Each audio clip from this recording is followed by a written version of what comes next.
Hi, I'm thrilled to be here.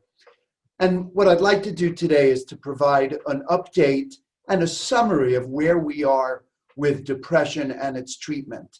We're going to talk some about diagnosis, more about how to be systematic in the treatment of depression, and towards the end, we'll talk a little bit about new approaches to depression. So first, let's talk about diagnostic issues. We're not going to focus on the standard stuff because my sense is most of you know that. Just a reminder that even though the DSM from 3 on is a categorical system, meaning that disorders are described as categories that have boundaries. 5 of 9 criteria means you have a major depression, 4 you do not. That is actually not the way psychiatric disorders exist. There is no evidence there should be a line of demarcation. And really, you should be thinking about depressive disorders, actually all psychiatric disorders, as a spectrum concept. They're dimensional, not categorical. So on this slide, this is just a reminder that there are symptoms of depression, like on the left, sadness and blues, which are ubiquitous in being part of being human. And as you get towards the right, you have more of the depressive syndrome that has more biological characteristics associated with functional impairment, etc. And even though, again, the DSM draws a distinct line, that line does not exist in nature. This is the DSM-5 criteria for major depression. It actually is no different than it was in DSM-4. That doesn't mean it's right. It just means we had no reasons to disagree with ourselves over time. And again, there are no pathognomonic features. There's no single symptom that defines depression for you. So you can have either depressed mood or apathy, criteria 1 or 2. And then we have the classic vegetative features, change in weight or sleep. The hyperphagic, hypersomnic, so-called atypical depressive features are seen in about 25–30% of people, classic insomnia, weight loss, and the rest. The final criterion, thoughts of death or suicidal ideation, are obviously what we worry about the most. Let us remember that 50% of people who commit suicide in the Western world do so with a depressive illness present at the time of their death. So major depression is the most commonly linked to suicide. Drug and alcohol abuse and schizophrenia are 2 and 3, and they alternate positions. The other major depressive disorder in the DSM is dysthymic disorder. And dysthymic disorder, again, has not changed between DSM-4 and DSM-5. It's basically a mild chronic depression, and you should know that dysthymia responds just as well to antidepressants as does major depression. In fact, the drug placebo difference is greater in dysthymia because placebo responses are lower in dysthymia compared to major depression, which makes sense when you think of the fact that dysthymia is a chronic disorder. And you could argue that chronic disorders are less associated with positive placebo responses compared to intermittent episodic disorders such as major depression.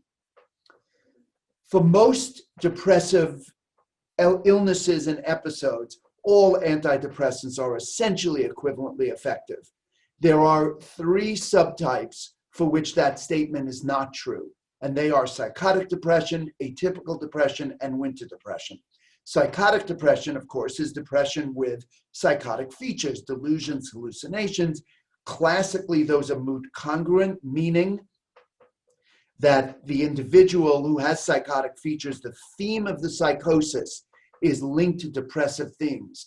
I'm a terrible person, my body is rotting, I've ruined the lives of people around me, etc., as opposed to non-mood congruent features like I'm driving along the freeway and the car next to me is yellow and it means they think that I'm a scared person.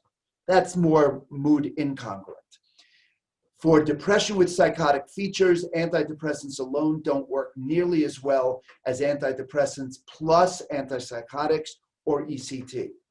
For atypical depression, which is mood reactivity, do you feel better if something good happens, plus hyperphagia, hypersomnia, marked interpersonal rejection sensitivity.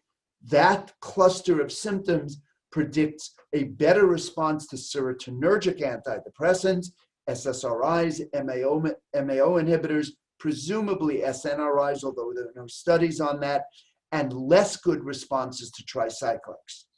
So that's the feature that you'd look for that should say, go to a serotonergic drug. And the third one is winter depression, people whose depressions classically start in October, November. They naturally remit around March. Presumably, it's not due to the circumannual variation in temperature, but really more in the light-dark cycle. And you can treat winter depressions with antidepressants, but you can also treat them with light therapy. And these are high-potency, bright lights, 10,000 luxes. You can buy light boxes online. They cost a couple $100. And winter depression responds well to light therapy as well as to antidepressants. There are a few major changes in the DSM-5 that in the depressive category, the one that I just want to focus on today is mixed depression. There's a lot of controversy as to A, the way the DSM defined it, and B, whether it's really useful clinically. So it's a specifier, and it's essentially somebody with a depressive syndrome with a few manic-y features. You can see that in the second bullet. Now, I have to tell you, you don't see many people with formal depression who have elements of elevated mood or grandiosity, but flight of ideas, decreased need for sleep, etc. Do they occur? Yes.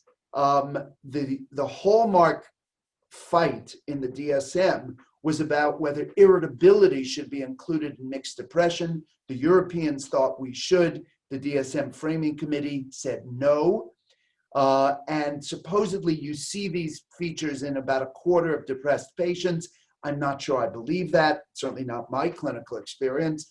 What we don't know yet is what the clinical treatment implications of mixed depression are. That is, if you see this kind of patient, should you not use an antidepressant? Should you use a mood stabilizer instead? We don't have enough good data to say at this point. All right, so now let me launch into an overview of pharmacotherapy. I'm going to highlight some basic things and give you some new information. Hopefully it'll be new. Let's remember first that there are three phases of treating a depressive disorder, probably every psychiatric disorder: acute, continuation, and maintenance. Acute is person comes in, they're acutely symptomatic at that time. Your goal is to fix them, to make them better. Maintenance treatment, the third of the phases, is do you need to put this person on a long-term preventive treatment? Now, clearly that's not going to be true if it's a first episode of depression, but anybody who's chronic or has multiple recurrent episodes, that's reasonable to do. The phase that gets kind of lost is the middle phase, continuation, where the goal of continuation treatment is preventing a relapse into the same episode for which treatment was begun. It answers the question that when the patient is better and they say, gee, doc, how long do I need to be on this medicine? The answer that you can translate that into saying, how long is appropriate continuation treatment for depression? And I'm going to go over that in a little while. I'm not going to, just for time reasons, I'm not going to focus on the big controversy of, well, do antidepressants really work? And there have been a number of papers that suggest that they don't. Those papers are incorrect. Antidepressants do work. Last year, a very interesting paper came out that I'm going to show you two slides of, this slide and the next slide. What they showed in this was very interesting. They looked at the studies, the drug versus placebo studies on depression. And instead of just looking at the whole Hamilton Depression Score, that's the HDRS and B and C, they looked at the differences between drug and placebo on the left side of the slide, just using the depressed mood item, that's item number 1, and B is the core depressive features, and C is the Hamilton Depression Score without those 6 items. And what you can see is that the core features, look at A and B, drug clearly separates from placebo. This is a meta-analysis. whereas the more non-specific features don't show as much of a drug-placebo difference. Let me show you this on the next slide, and you can see the same. There's this issue about, do non-severe depressions really respond to antidepressants? Some people say no, but this is from the same analysis, and what you can see is those 6 items that are most core, that don't include things like insomnia and GI symptoms, but are core depressive features, distinguish drug versus placebo just as well for non-severe depression and as well as severe depression. Where you see not much difference in the non-severe depression are the non-HDRS6 symptoms. Those are the more non-specific features. So if you look at the core features of depression, antidepressants work, and they work just as well for non-severe depressions as they do for severe depressions. Here are my friends. It's always good to see one's friends. These are all the classes of antidepressants. There's an inconsistency in how we define classes. Some are by chemical structure, tricyclics, 3 rings, 3 benzene rings. Others by biological effects, SSRIs, selective serotonin reuptake inhibitors, SNRIs, serotonin norepinephrine reuptake inhibitors. And then there are a bunch of agents that really live in their own class, not because that means they're better, but they're biologically distinct from others. All antidepressants are equivalently effective in groups of individuals. And I highlight here bullet number 3, which is about the MAO inhibitors. Don't forget, unfortunately, since MAOs are a little difficult to prescribe, a lot of people shy away from them, but those of us who do a lot of work with treatment-resistant depression all have the universal experience of having patients who do not respond to any of our classic agents. You put them on an MAO inhibitor, the light bulb goes on. It is critical that we not forget MAOs as an important option for the treatment of depression. Let me quickly go over these classes of medicines, and then we'll talk more about treatment resistance. So first, how do you decide which among these many medicines, many antidepressants, 30-something, you should be using? Well, since the efficacy is the same for all of them, that's not a criterion. The important criteria are on the left side of the slide, especially side effect profile and history of past response. It's ironic, and I think troubling, that we, from a data viewpoint, we don't have a whole lot of data showing that a history of past response actually predicts a good response. But it's so commonsensical, it's gotta be right. We just don't have the data to show it. But side effect profiles is the way most clinicians make decisions. You have somebody who's anxious and insomniac, you put them on a mildly tranquilizing antidepressant. So for an SSRI, it would be citalopram, paroxetine, mirtazapine, maybe not an SSRI, because what you're using is the side effects therapeutically. Just so, if the depressed patient has slowdown features, psychomotor retardation, fatigue, hypersomnia, why do you want to give them a sedating antidepressant? Instead, you give them something more stimulating, fluoxetine, bupropion, and you're using the side effects in a therapeutic way. Safety and medical considerations are not as big a deal as they used to be because the new agents are so insanely safe, and that is a great gift, truly. Want to highlight one last one, which is family history of response. So we all imagine, we take our history, you find out that 1 or 2 first-degree relatives, your patient, have responded to antidepressant X, and you say, well, I should give them antidepressant X. That's a very right thing to do, but this is common sense, not data. There are only a handful of studies showing that family history predicts response. Now, I suspect it does, but we don't have enough studies to show it. Here too, what we're doing is we're using logic and common sense when we don't have data, something we do in psychiatry alarmingly frequently. When do antidepressants work? Well, classically, antidepressants had this delayed onset of action. The Quitkin studies from Columbia in the 80s said any antidepressant response before 3 weeks is a placebo response. Not true. A reanalysis of a number of these early studies, what I call the revisionist view, showed very clearly that people who were going to have a good response at 6 weeks had a partial response at 3 weeks. And that's a critical issue. You anticipate that anybody who hasn't gotten at all better for 3 to 4 weeks isn't likely to get significantly better by 6 weeks. What you're looking for is a partial response within the first few weeks. As you can see in the second bullet, a quarter of all the drug placebo differences are already seen by week 1, and more than half of the drug placebo differences are seen by the end of week 2.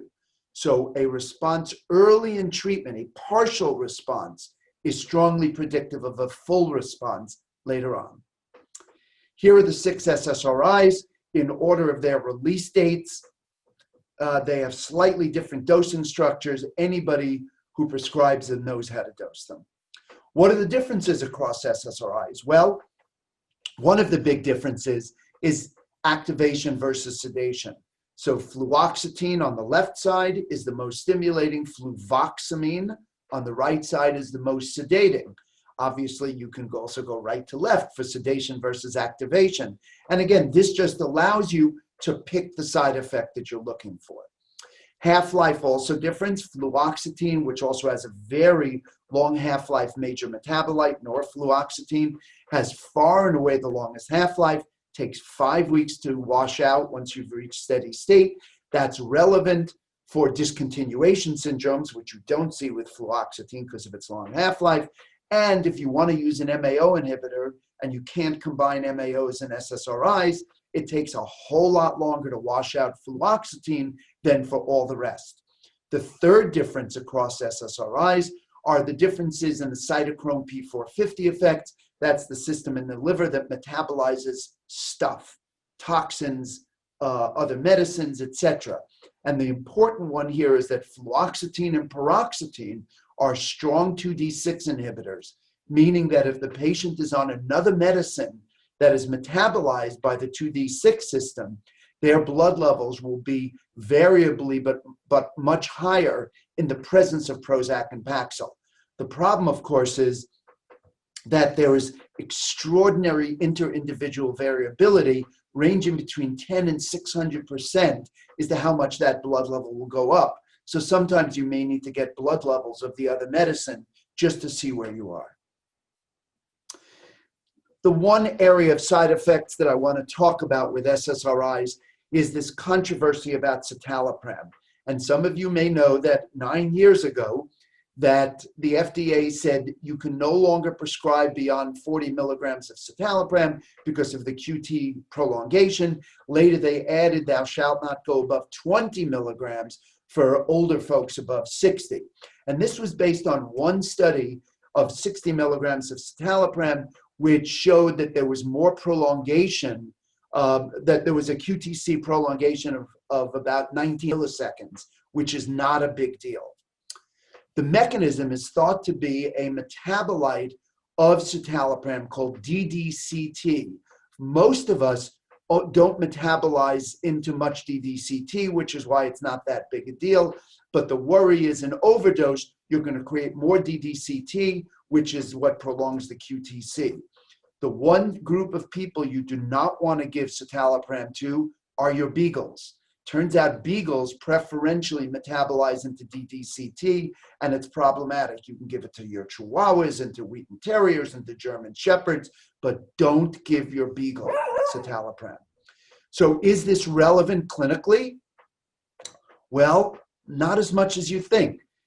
I show you on this slide, there are 2 large studies. One was a VA study, another one was a Tennessee Medicaid study.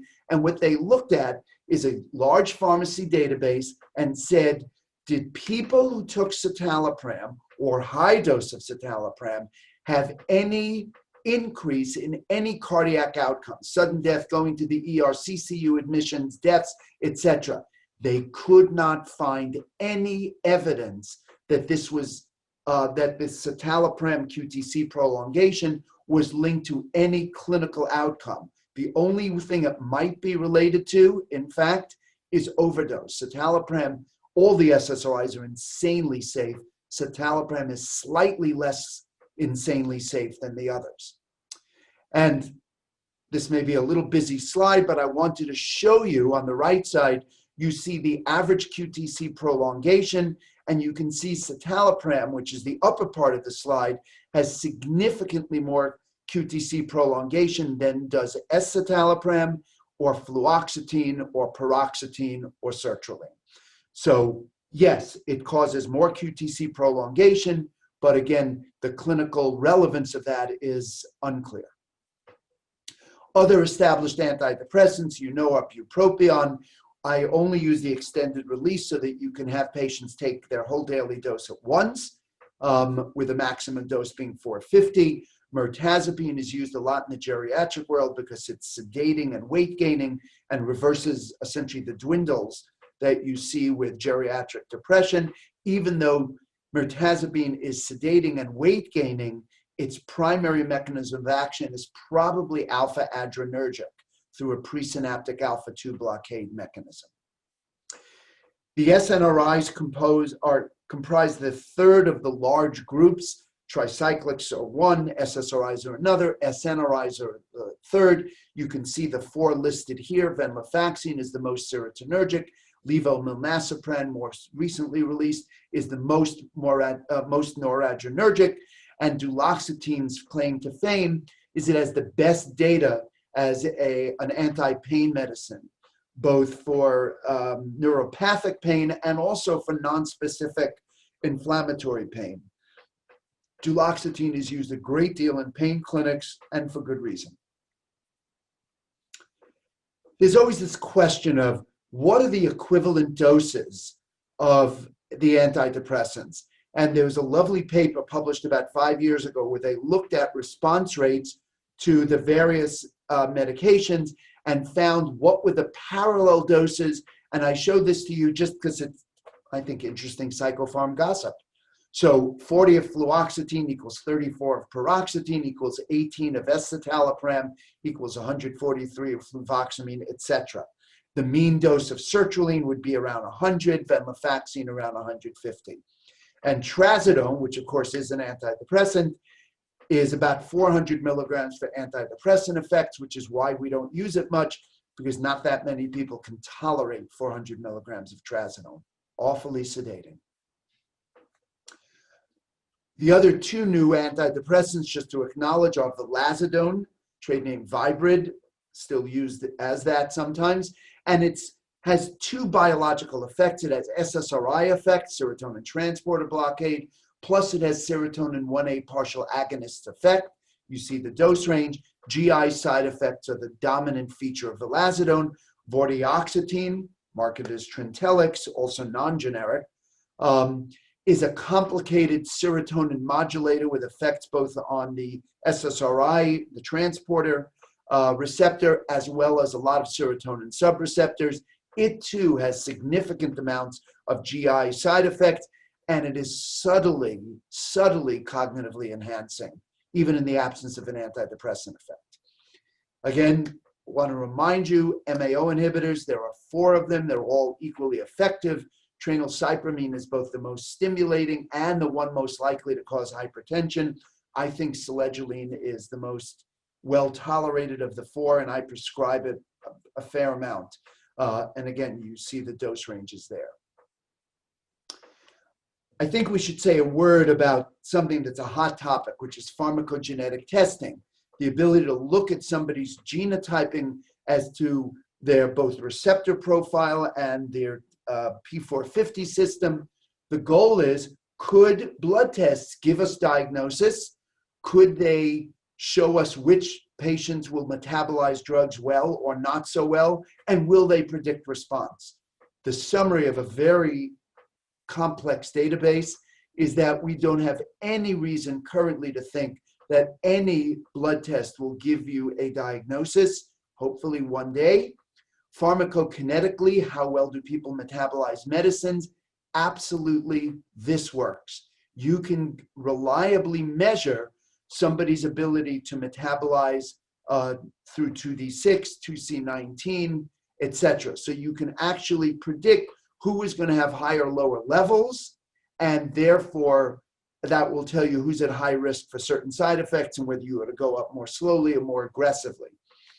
The prediction of response data is just not there yet. The single biggest and best study is this one, John Greedon's study that came out a year ago. The primary outcome variable on the left side of the slide was symptom improvement, changes in the depression rating scale, and despite a very large N, the p-value was only 0.11, meaning people whose treatments were guided by pharmacogenomic, pharmacokinetic studies didn't do any better than those that got TAU, which is treatment as usual.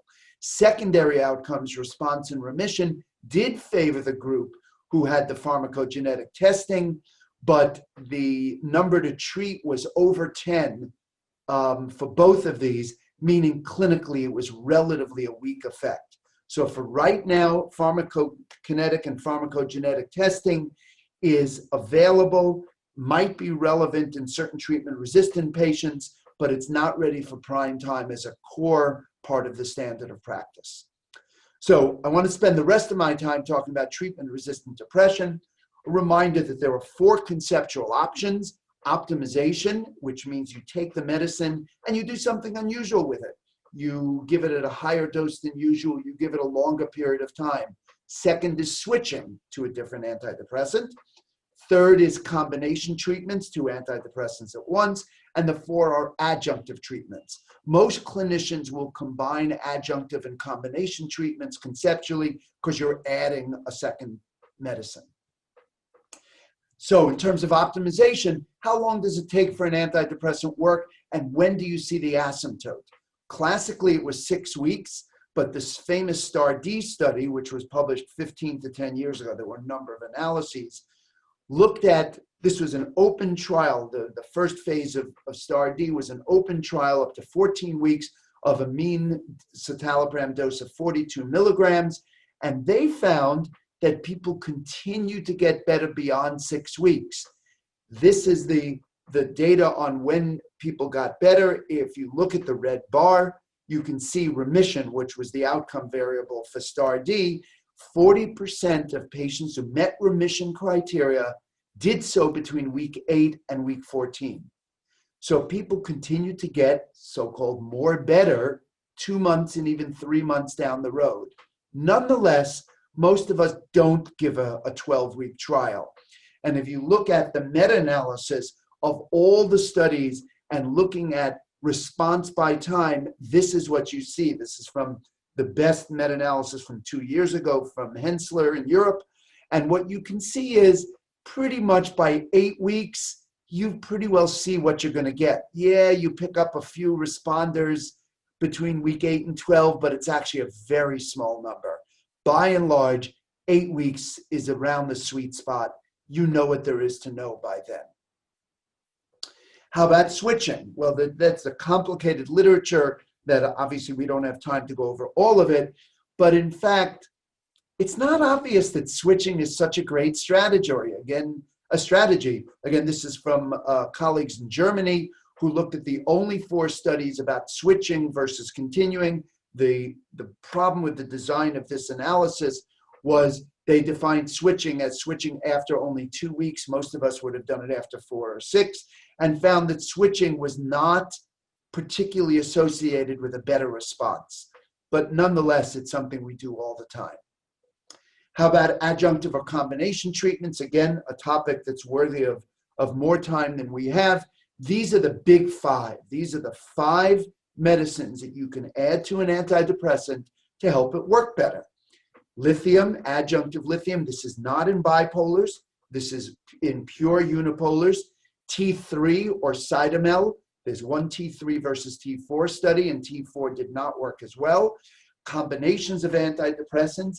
If you're going to do combinations of antidepressants, you combine across biological classes. So it doesn't make sense to add a second SSRI to a first. That just seems duplicative and ridiculous. But you could add, for instance, bupropion to an SSRI or mirtazapine, something that brings in different receptors. That makes sense. The fourth is stimulants. The data on stimulants as good adjunctive treatments is awful. Clinically, it sure seems to work, and whether you use the so-called the vigils, modafinil or armodafinil, or dopaminergic stimulants, diamphetamine, methylphenidate, and their friends, I think they work, especially in psychomotor retarded anergic patients. We use them a lot in the mood disorders clinic at UCLA. And the category for which there are the best data are second-generation antipsychotics. It is probably a class effect. Numbers of them have the FDA indication: aripiprazole, quetiapine, cariprazine. They all have the FDA indication, but probably they all work. First-generation agents probably don't, and it speaks something unique about the second-generation agents, whether it's their effect on serotonin subreceptors or other dopamine receptors, not D2, is unclear, but they clearly work. There are a bunch of second-line agents, and they're second-line either because we have only negative studies or we don't have good studies at all. These would include buspirone, lamotrigine, which is the darling of the bipolar world, but less good data for unipolars, pindolol, which is a beta blocker that has pro-serotonergic effects, omega-3 fatty acids, St. John's wort, and CME, all of which have at least a little bit of data in support of their use. So remember, in the beginning, I told you that we were going to talk about how long is proper continuation period, meaning once the patient is better, if they don't need long-term treatment, how long should they stay on the medicine? And the answer is 4 to 8 months. What's between 4 and 8? 6, which is why 6 months is the usual answer we give. Where does that number come from? A grand total of 2 studies. That's the world's literature. There's an imipramine study from the 1980s that said 4 months of euthymia was good enough. Then you could take people off and they didn't relapse. And then there's a study from the late 90s on fluoxetine that said after 8 months, you could get off the fluoxetine and do okay. So the ballpark is somewhere between 4 and 8 months. There are a number of papers that I see that say you should stay on the antidepressant for a year. I don't have a clue why they say that. There are no data suggesting that a year is what's necessary. And finally, just a reminder that do antidepressants that work acutely, do they prevent future depression? The answer is absolutely yes. This is the single best study in our field. It's now 30 years old from the group at Pittsburgh, and it used imipramine, IMI, because it was done during the tricyclic era. And the 2 lines here, the purple line and I guess whatever that is, blue line, are imipramine. One is imipramine alone, one is imipramine plus IPT, interpersonal therapy. The yellow and light blue lines are interpersonal therapy, and this reddish line is nothing. And this is a survival curve, and it's very clear the people in this study were all highly recurrent depressed folk, and those that were on imipramine clearly stayed well more than those not treated with imipramine. This slide goes up to week 156, which is 3 years. The study actually went out to 5 years and found the exact same continuation in year 4 and 5. Every antidepressant that has been the subject of a maintenance trial has shown efficacy. Anything that gets you better will keep you better. In all these studies, the relapse rates are about 2 to 1 placebo to drug, no matter what antidepressant gets tested. So let me spend the next little bit of time just on a little bit on treatment-resistant depression. Who's likely to be treatment-resistant? Patients who are more ill, earlier onset, comorbid anxiety, and a history of childhood abuse, which probably alters your receptors permanently, sadly, and supportive lives. People recover more easily than if you lead a difficult life. No big surprise. I struggled over this slide because I could have made it twice as long. The number of other options for treatment-resistant depression, where there were 1 or 2 studies, is close to endless. We're going to be talking in a minute about ketamine and neuromodulatory effects. Exercise works some. The one thing I did want to point out, just because it is a topic, a sexy hot topic in the mood world, is, do psychedelics, psilocybin specifically, how effective might that be for treatment-resistant depression? There are the beginnings of some trials. There are plannings of more trials, and we might see some really fascinating data on psychedelics. Tim Leary would probably say he told us so. We're going to see some really good studies in the next 5 years on psychedelics. Anyway, so I just wanted to show you some of the things that are being evaluated. Let's talk a little bit about ketamine because it's a hot topic. It's an NMDA antagonist for sure. Whether that's the mechanism by which it works for depression is less clear. The first studies were slow IV studies. You can now get it intranasally or orally. I'll show you that in a few slides. There are numbers of double-blind studies. There is no doubt that it works, and it works stunningly quickly. Typically, the first treatment within minutes to hours. No other antidepressant does that. The paradigm has been now to use it on a twice-a-week basis for numbers of weeks. The major metabolic ketamine is an old generic drug. S-ketamine is a proprietary drug marketed as Spravato, and it just got the FDA indication about a year ago for treatment-resistant depression, added to an antidepressant. And it's very clear in the studies that ketamine and S-ketamine work. The problem is ketamine is both a potential drug of abuse, used or bought on the Venice Boardwalk in Los Angeles as Special K, and it makes you really spacey and loopy, dissociative effects, which are there for around 2 hours after each treatment and then go away. This is from a study published a year ago. This is, you can see the time goes out to 1.5 years. And if you keep taking, so after the first 4 weeks, if you spread out the use of ketamine, or in this case, S-ketamine, and you spread it out to every week, every 2 weeks, etc., you see how far apart you can make them. People maintain their efficacy. This is added to an antidepressant. What do we know about ketamine versus S-ketamine? And the answer is there's only one study from last year. This is it. Looks pretty much like they're equivalently effective. If you look at the drug placebo differences across the studies, they really look pretty identical in efficacy. And let me talk now a wee bit about neuromodulation, and then we'll finish with principles. So rTMS and vagal nerve stimulation are the two biggies. There is TDCS. Whether that's going to become a major player is unclear. For rTMS, there is no doubt it is both an effective treatment. Originally, it was thought to not be effective in really treatment-resistant patients. Now, with more study, it turns out it clearly is effective for TRD, treatment-resistant depression. You can see this. This was an early analysis from 6 years ago, I guess, that both on response rates and remission rates, TMS was better than sham TMS, where they put the coil on the head and they move it 90 degrees so it doesn't penetrate the scalp or the skull and therefore is not effective. That's the control condition for TMS. Vagal nerve stimulation also works. People don't use it much because it's very expensive, $30,000+.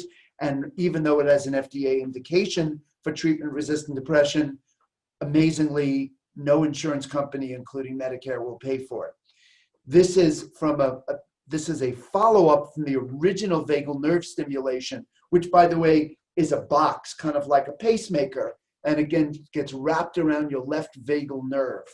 And we stole this from the epilepsy people, as we steal anticonvulsants for bipolar disorder from the epilepsy folks. Anyway, you can see that people, this is in time, this is months up to 5 years, you can see that people got continually more better, so to speak, the longer they used the vagus nerve stimulation. So I and others look forward to a time when it'll be paid for so that we can provide this to more truly treatment-resistant patients. So let me finish up with a summary of how I would urge you to think about depression. First, You don't need to know all those treatment-resistant depression possibilities, that slide with the endless possibilities. If you do the basics well, you're a star. So the first thing you do is make sure that your patient is depressed and not another disorder with which dysphoria and depressive symptoms are present. As I obnoxiously say to a number of patients, these are antidepressants, not anti-miserables. They do not cure all that ails humankind. Learn, teach yourself to be systematic, adequate trials, sufficient amounts, high enough dose for sufficient amount of time, 6 to 8 weeks. Use different classes of antidepressants. Have an algorithm. We all have slightly different treatment algorithms, and that's fine. What we need to do is each one of us has to have a thoughtful algorithm as to what to use first, what to use second. Be systematic. These newer, more expensive techniques like TMS, like VNS, like ketamine are great, but they shouldn't be used first, because we should use the less expensive, because I really believe that as physicians, the cost of medical care is our responsibility as well as others. Use cheaper things first, as long as they're effective, and then go to the more expensive techniques when appropriate. And let's also remember that the chronic disease model fits with depression, meaning people could get better, but they don't necessarily get all better. And then you got to do lifestyle stuff, exercise, good sleep hygiene, socializing, etc. All the good, healthy things that support people who are not all better from medicines. So, summary. First, make sure you got the right diagnosis. If it's depression as part of a comorbid disorder, treat the comorbid disorder. Be systematic in the use of treatments. Don't forget our old friends, the MAO inhibitors. Remember the adjunctive treatments that we talked about, and then consider the razzle-dazzle stuff, ECT, transcranial magnetic stimulation, ketamine, and others. And if you do that, and again, I can't emphasize this enough, do the basics well, and you're a star. And with that, I will finish. I thank you for your attention. All right, Dr. Gitlin, thank you so much. All right, You're very welcome. All right, we've got some questions lined up here for you. Let me start my video as well. So we've got a couple actually from Dr. Newman. First question was regarding use of Prozac and Wellbutrin. And because both are stimulating medications, if you augmented Prozac with Wellbutrin, do you typically adjust the dose of your Prozac?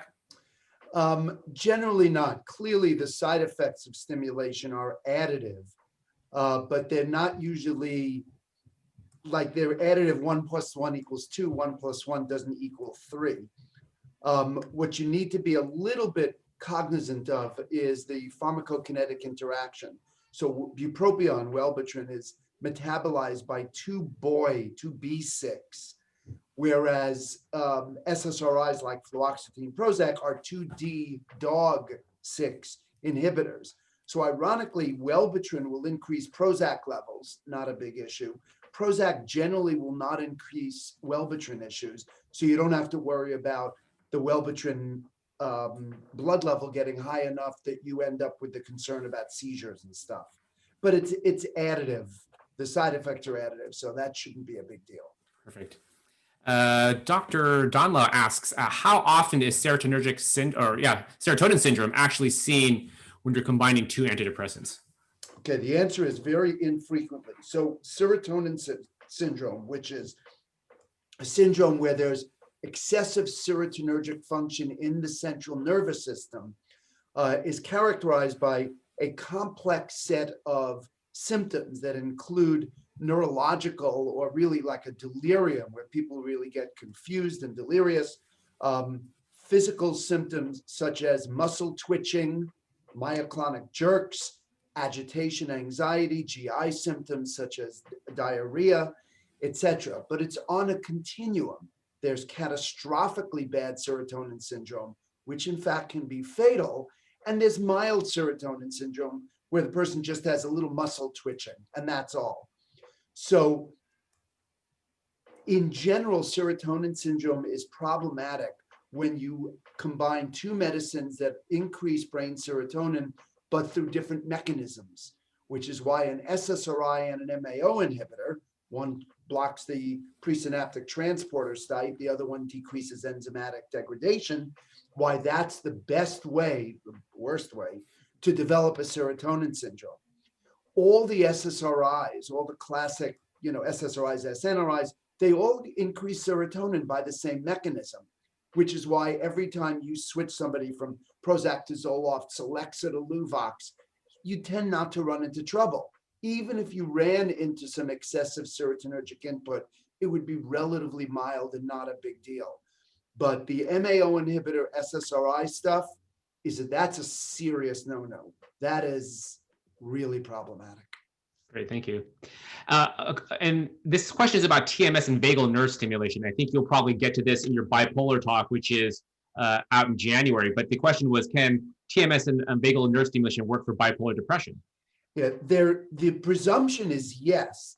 I don't know of a lot of data of vagal nerve stimulation in bipolars. There actually is a reasonable amount of experience and some study on TMS and bipolar depression. And it seems to work as well as it does for regular unipolar depression.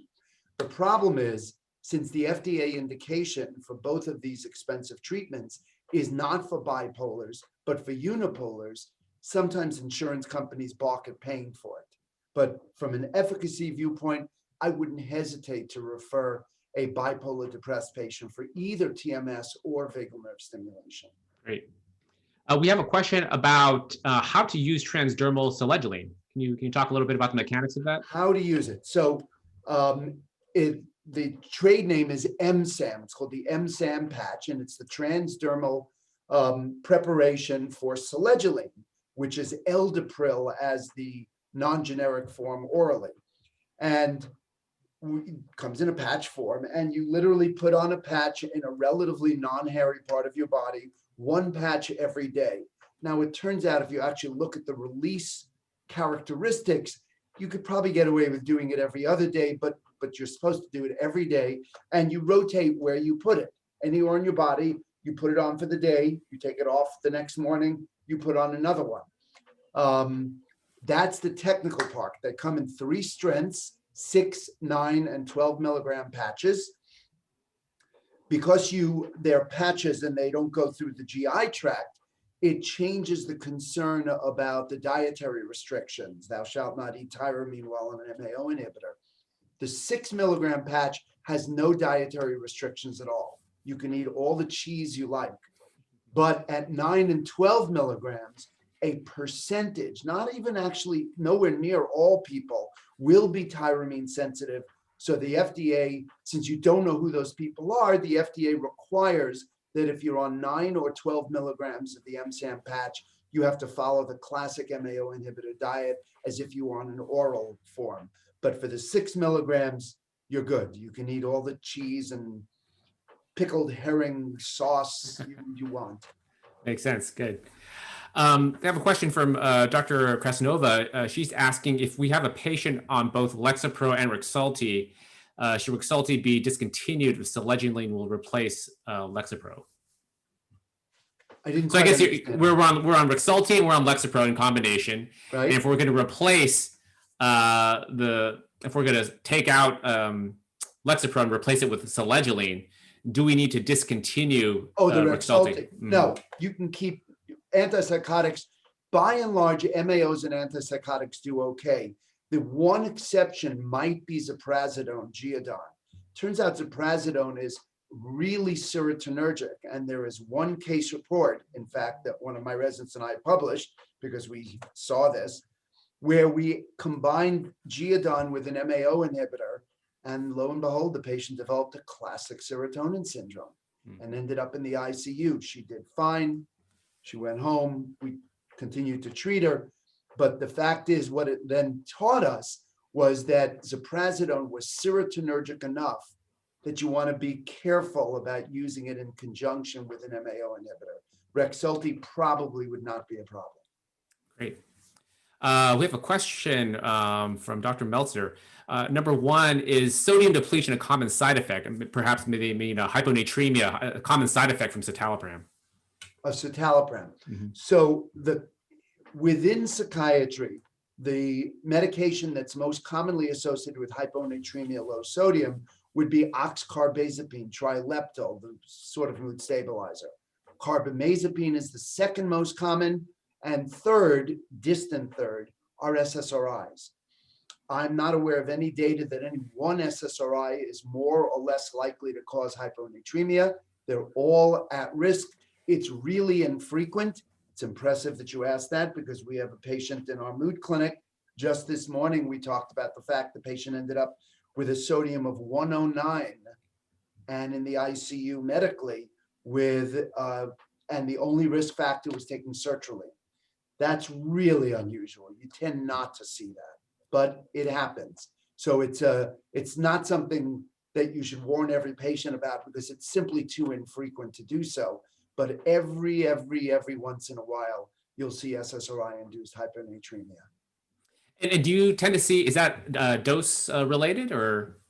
We presume it is, but it's so rare, I don't even know. Hmm. And the problem, of course, is, so you certainly don't want to get the sodium down to 109. That's a period where people will typically have delirium and have grand mal seizures because of that.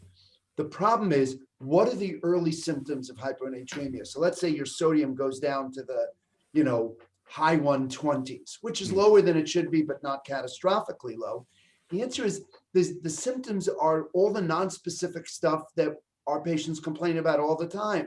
Lassitude, I don't feel sharp, I feel a little tired and dull. Which patients don't complain about that? That's like universal in psychiatry. So there's nothing unique about the early symptoms of hyponatremia that trigger off the warning and says, uh-oh, maybe it's that. So you just have to have an index of suspicion. Great. Dr. Mobius is asking about, I guess, reassurance about the use of atypicals in middle age, given, I think, the metabolic side effects, risk for TD, things of that nature. Okay, be reassured. So here's the issue. You're absolutely right. Second generation antipsychotics have revolutionized how we use these drugs, because they're so much better tolerated in general, and it's have such a broader spectrum of efficacy compared to the first generation, Haldol, Prolixin, Thorazine, Stelazine, etc. And as you correctly say, the two things we worry about are the metabolic syndrome issues, whether it's increased in lipids, weight gain, especially truncally, which correlates with greater cardiovascular risks, the emergence of new onset type 2 diabetes, and the other one is tardive dyskinesia. So we can say with sureness that tardive dyskinesia is significantly less common with second generation agents than first, but less common doesn't mean zero. Every second generation agent, with the possible exception of clozapine, has been demonstrated to be associated with a rate of TD, albeit less than with Haldol. So yes, you should at least treat them with respect for that reason. The concerns about the emergence of type 2 diabetes or metabolic syndrome is also legitimate, but even though the FDA sees it reasonably correctly as a class effect to all the second generation antipsychotics, the risk clearly differs across agents. So there's no doubt that clozapine and olanzapine are the most problematic from a health risk, most problematic. Then risperidone and quetiapine is the middle range, and the ones where you wouldn't say, no, you never see it, but it's much less common, are all the other newer ones, like aripiprazole, Abilify, brexpiprazole, Rexulti, lurasidone, Latuda, actually ziprasidone, Geodon, and Vraylar, cariprazine. Those all may cause it, but at much, much lower rates. So there are differences in the risk profile, and I think those are clinically relevant. Fantastic. Dr. Cooks asks about the duration of lithium or a second generation antipsychotic as an augmentation in responders. So I'm assuming you augment with lithium or a SGA, they respond. How long do you keep it on for? Great question, mediocre answer. So there's in fact only one controlled study in the entire literature, and it was a lithium study. Colleagues from Germany, what they did is they took people who responded to adjunctive lithium added to imipramine in that study. And once they were better, they then entered a double-blind study where lithium was either continued or switched to placebo, double-blind. And within a 6-month time period, the people who had responded to lithium and got switched to placebo relapsed at a far higher rate, 6 months. That's the only controlled study of its type. So nobody really knows how long you need to keep an adjunct on for. There are whispers, rumors, and clinical experience that suggest that second-generation antipsychotics, when used as adjuncts, aripiprazole would be the most commonly used of those in this way, that when you do that, some people can actually use it almost like a burst. So the patient is on an SSRI, they're not doing well, you add the second-generation antipsychotic, they get better, and a week or two later, they go off it, and if they need to go on it again later, they do, but you don't perceive it as a long-term treatment. Nobody knows how frequently that'll work. I have done that with 2 or 3 patients successfully. Obviously, a good thing about that is you very much limit the exposure to the antipsychotic, which of course will markedly reduce the TD risk, metabolic syndrome risks, etc. Interesting. I'm going to pick your brain about that after the presentation. We have we have a question. I think this is kind of a clinical kind of preference. So the question is regarding a patient who comes in for their initial visit. On their PHQ-9 evaluation, they score 21. How would you personally move forward with treatment? Well, I wouldn't treat on the basis of a PHQ-9. Remember, a PHQ-9 is a screening and rating instrument, not a diagnostic instrument. That tells you there are a bunch of depressive symptoms present. It doesn't tell you whether the patient has a real live major depressive episode, which you should treat with an antidepressant, or they could have schizophrenia with secondary dysphoria. When people are psychotic, they have a lot of depressive symptoms. So remember, these are not diagnostic instruments. If, however, the question is, well, if it really is a major depression, how would I then decide what I do first? The answer is, for most people who have not already failed a bunch of things, but somebody who's not already noted as treatment resistant, almost always the question is an SSRI or bupropion. And the way I would decide which one I would use first, if the patient had a fair amount of anxiety, irritability, or rejection sensitivity, I would use an SSRI, because those are symptoms that respond to serotonergic agents. If they were psychomotor retarded and hypersomnic and all that stuff, that would lead me towards bupropion, Wellbutrin, as my first line agent. So that's how I've mostly decided. Sounds good. We have a question regarding premenstrual dysmorphic disorder, PMDD. Is there one SSRI that you prefer over the other in those cases? No, I think they all work. I mean, the interesting question with PMDD is, do you give the SSRI all month, or do you use what's called luteal phase dosing, meaning at the time of ovulation, which is typically 14 days before the onset of the menstrual period, do you at that point do the SSRI for just that 2-week period?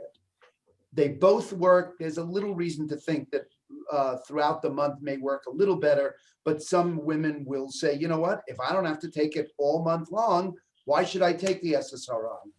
And it turns out that what that probably means is that the mechanism by which the SSRI works for PMDD may be a little different than it is for depression, because it works seemingly pretty quickly. You started 14 days before your period, and it will prevent the PMDD. So it may be doing something biologically slightly different than when we treat major depression. Interesting. We have a question on any data on the use of ketogenic diets in mood disorders. If there are studies with ketogenic diets and depression, I don't know of them. Okay. Great idea, but Dr. Krasnova asks, how do you augment with T3? Yeah, what are the mechanics? How does that look, okay. look like? So as I noted, T3 is one of the two thyroid hormones. There's T3, triiodothyronine, marketed as Cytomel, and there's T4, levothyroxine. And the difference is one iodine on the molecule, right? T3 versus T4. The thyroid gland puts out mostly T4, which is then metabolized into T3, which is a more active metabolic hormone. They're both active. T3 is more active. The question about why T3 might work as an adjunctive antidepressant and T4 might not probably has nothing to do with its metabolic effects, but the differential effects on T3 and T4 in the brain, which is stuff that's just being worked on now. So if I was going to use, and by the way, your pre-treatment thyroid parameters have nothing to do with whether T3 works. So you're not treating hypothyroidism. These are people whose TSHs can be 1.5 to 2 with normal levels of T4 and T3. All right. And then typically the right dose range is between 25 and 50 micrograms per day. I tend to do 25 micrograms for about 10 days. And if they're not better, I'll then go up on the dose for another couple of weeks. And if they're not better at that point, I move on. If they are better, great. At that point, I'll measure the TSH, to the thyroid stimulating hormone, to make sure that I've not hypersuppressed the thyroid axis. Makes sense. Dr. Cook wants to ask about the good old construct of melancholic subtype. Any comments on that? There are some wondrously wise psychiatrists who really think that melancholia as a specifier, I think is the way the DSM-5 calls it, that really should be considered as having unique attributes, more likely to respond to ECT, this and that. But to my mind, melancholic subtypes co-vary so much with simple severity that I don't find it clinically very relevant, clinically very helpful. To my mind, I think of even though, yes, it's more diurnal variation or early morning awakening, all the things in the DSM, but it co-varies so much with depression, with the severity of depression, that I just think of it as a more severe subtype. Okay. We have a question about any thoughts on vitamin D deficiency in depression. There's been a little bit of study, but so far there's a little bit of heat and not much light. I think for now, I don't think that's like the way to go. We have so many things we can do. Mm-hmm. And do we not to see a lot of that here in Los Angeles just because, we're around the sun so much? Well, we are around the sun, but if you think about it during, let's say, the winter months, if you get to work at 7 or 8 o'clock and you get out at 5 and you're indoors all day sitting in front of your screen, you could end up vitamin D deficient. Because remember, the amount of vitamin D you get is maximum with about a half hour of sunlight per day, and you don't bank it. So if I spend 6 hours on Saturday and Sunday each day out in the glorious sun, that doesn't make up for the fact that Monday through Friday I'm in a cave. It doesn't carry over, which is really a drag. Interesting. Can you comment on SSRI tachyphylaxis, SSRI poop out, and what type of strategies you have for that? This is one of those things that every clinician who does work in this area sees, knows about, and wonders what to do, because there is absolutely no guidance from the literature. Nobody knows. So what it looks like, you put somebody on an SSRI, they get better, and then a month later, 2 months, a year later, they say, I'm beginning to get more depressed, and sure enough, they really are. So we all do what is obvious and logical, hoping that it'll work, which is first we raise the dose, unless they're already on a super high dose, and then you act as if they would never responded in the first place. So you have the option of either adding an adjunct or switching to a different medicine. One of the clever questions, again, for which there are no answers. So let's say somebody was a sertraline responder, they developed tolerance, you played around, and eventually you stopped the sertraline. 3 years later, could you restart it with possible efficacy? That is, could it be like the tolerance you developed to drugs of abuse, like opiates, like stimulants, where if you go off for a while, the receptors reset and then you can start with low doses again? Nobody knows the answer. People try it, maybe it works, but nobody has studied that consistently, which is too bad because it's actually a really interesting question. Dr. Chapman asks about adjunctive lithium treatment. Is there a target dose? Could a low dose, 150 to 300 milligrams, be sufficient? So the hard part in answering it is that the best meta-analyses on adjunctive lithium, in order to get into the meta-analysis to analyze the data, you had to have a minimum level of 0.6, which means nobody looked at what would 0.3 or 0.4 work. I target low therapeutic levels, like a level of 0.6. Whether a level of 0.2, which is probably what you'll get with 150 milligrams of lithium, at least in a young person, because when you're older, lithium levels are much higher per dose because you excrete it less well renally. Nobody knows whether those low doses would work, but I usually target low therapeutic, 0.5, 0.6. Interesting. Great. And back to that, the tachyphylaxis question. Have you ever seen anybody where you've rotated them on, so not waiting 3 years until you try sertraline again, but on a constant rotation of SSRIs, knowing that, let's say they do respond to sertraline, they did respond to escitalopram, and then you just go every 6 months, you switch? I recall one patient who swore that that was the way to go, but I would need a whole lot of a much larger series before I'd make any generalizations about it. Sounds it's a good. cool idea. Whether it works or not is just not clear. Right. All right.